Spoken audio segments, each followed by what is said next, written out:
पोहा ये एक ऐसा नाश्ता है जो हर किसी के घर में हर वैरायटी में बनता है। और आज हम बनाने जा रहे हैं ये इंदौरी स्टाइल का पोहा। थोड़ा सा अलग है बट टेस्ट में एकदम बेहतरीन। और इसका जो स्पेशल जीरावन मसाला है वो भी हम घर पे बना के तैयार करेंगे। तो है ना सोने पे सुहागा। Hello everyone and welcome to hit recipes. और आज इंदौरी स्टाइल पोहा बनाने के लिए सबसे पहले हम जीरावन तैयार कर लेते हैं। तो जीरावन बनाने के लिए मैंने एक कढ़ाई में मिलाए हैं 1 टेबल स्पून जितना सौंफ। उसी के साथ साथ हम मिला देंगे 1 टेबल स्पून जितना ज़ीरा।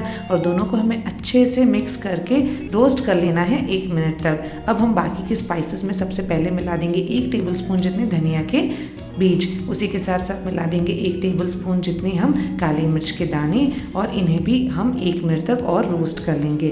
अब मिलाएंगे 6 से 7 लवंग और इसे एक बार मिक्स करने के बाद 1/4 टीस्पून जितनी जायफल मिला देंगे और एक बार मिक्स कर लेंगे। और फिर मिला देंगे 8 से 10 छोटी इलायची। अब हम मिला देंगे 6 से 7 तेज पत्ता। और उसी के साथ साथ हम मिलाने जा रहे हैं 1 इंच का टुकड़ा दालचीनी का। और साथ ही में 3 सूखी लाल मिर्च भी हम इसमें मिला देंगे। सारी चीज़ों को हमें अच्छे से रोस्ट कर लेना है 1 से 2 मिनट तक। ध्यान रहे कलर चेंज नहीं होना चाहिए। नमक स्वाद अनुसार मिला देंगे। और उसी के साथ साथ 2 टीस्पून हम पिंक सॉल्ट भी मिला देंगे। पिंक सॉल्ट ना हो तो आप ब्लैक सॉल्ट का भी इस्तेमाल कर सकते हो। मिक्स कर लेंगे एक बार और फ्लेम को आप लो मीडियम ही रखिएगा। 2 टीस्पून जितना अदरक का पाउडर मिला देंगे। 1 चुटकी हम यहाँ पे हल्दी का मिला रहे हैं। और उसी के साथ साथ सारी चीज़ों को 1 और मिनट तक रोस्ट करने के बाद हम इसे फ्लेम से निकाल देंगे। फ्लेम से निकालने के बाद हमें इसे पूरी तरह से ठंडा कर लेना है। ठंडा करने के बाद हम इसे एक ग्राइंडर जार में ट्रांसफ़र कर लेंगे। तो सारे मसालों को हमें ग्राइंडर जार में ट्रांसफ़र कर लेना है। वही जार जिसमें हम यूजुअली मसाले पीसते हैं, बस उसी में आप उसे ट्रांसफ़र कर लीजिएगा। अब इन्हें हमें एक फ़ाइन पाउडर में ग्राइंड कर लेना है। इस मसाले को आप साइड में रख दीजिएगा। अब दूसरी तरफ मैंने यहाँ पे 2 कप जितना पोहा ले लिया है। थोड़ा सा थिक पोहा लीजिएगा तो ही हमारे पोहे में अच्छा टेस्ट आएगा। अब इसे हमें अच्छे से ढेर सारा पानी डाल के एक बार रिंस कर लेना है।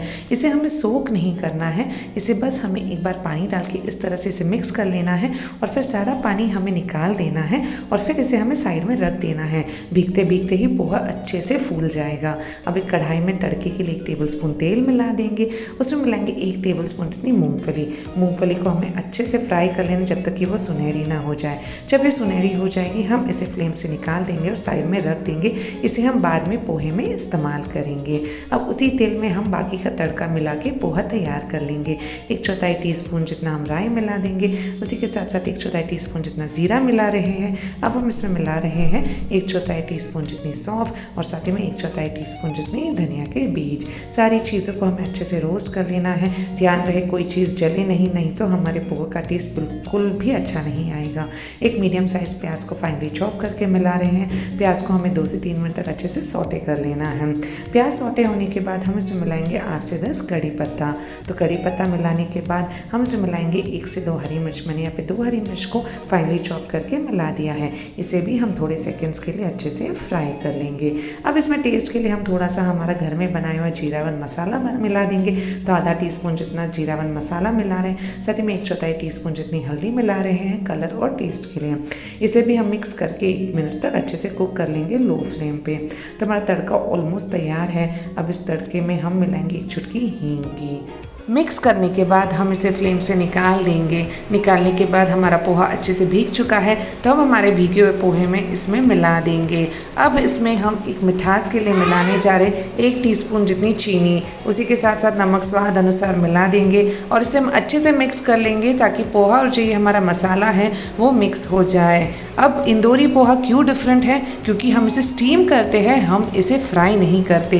तो यहाँ पे एक और चीज़ है जो इसे डिफरेंट बनाती है। यहाँ पे मैंने 2 टेबलस्पून जितना दूध मिला दिया है। इससे पोहा बहुत सॉफ्ट रहेगा स्टीम होने के बाद। तो आप इस ट्रिक को ज़रूर ट्राई कीजिएगा। अब मैंने सारे पोहे को एक स्टीमर प्लेट में डाल दिया है। आप चाहे तो कोई भी स्टीम करने के बर्तन में भी इसे डाल सकते हो। तो सारा पोहा हमने ट्रांसफ़र कर लिया है और फिर इसके ऊपर हम मिलाएंगे 1 से 2 हरी मिर्च इस तरह से स्लिट करके।